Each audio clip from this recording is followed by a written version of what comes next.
যদি এ ও বি এর বর্তমান বয়সের গুণফল 216 হয় এবং তাদের বয়সের অনুপাত 3:2 হয়, তবে বি এর বর্তমান বয়স কত? অপশন এ 18 বছর, অপশন বি 12 বছর, অপশন সি 30 বছর, অপশন ডি 32 বছর। এখানে এ ও বি এর বর্তমান বয়সের অনুপাত 3:2, তাহলে তাদের বয়সের গুণফল কত হবে? 3 আর 2 গুণ করলে 3 দুগুণী 6। এখন এই গুণফলটা 6-এর পরিবর্তে দেওয়া আছে 216।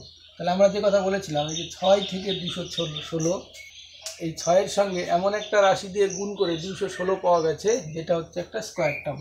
যদি ভালো করে খেয়াল করে দেখি, এই 216কে যদি 6 দিয়ে ভাগ করি, 6 দিয়ে কাটলে 3, 6, 18, 19, 20, 21, 3, 36, 6, 6, 36, অর্থাৎ এই 6-এর সঙ্গে 36 দিয়ে গুণ করে 216 পেয়েছি।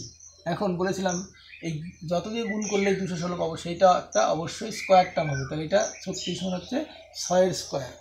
এইবার এই 6-এর স্কোয়ার এইটা অবশ্যই কি একটা 2-এর সাথে 6 গুণ করে এসছে, আরেকটা হচ্ছে 3-এর সাথে 6 গুণ করে এসছে। তবেই এই দুটো যদি গুণ করি তাহলে আমরা পাবো 6 গুণিত 6-এর স্কোয়ার, বা এইটা হচ্ছে আসলে 6 গুণিত 6-এর স্কোয়ার। অর্থাৎ এ এর বর্তমান বয়স 18 বছর, বি এর বর্তমান বয়স হচ্ছে 6 দুগুণী 12 বছর।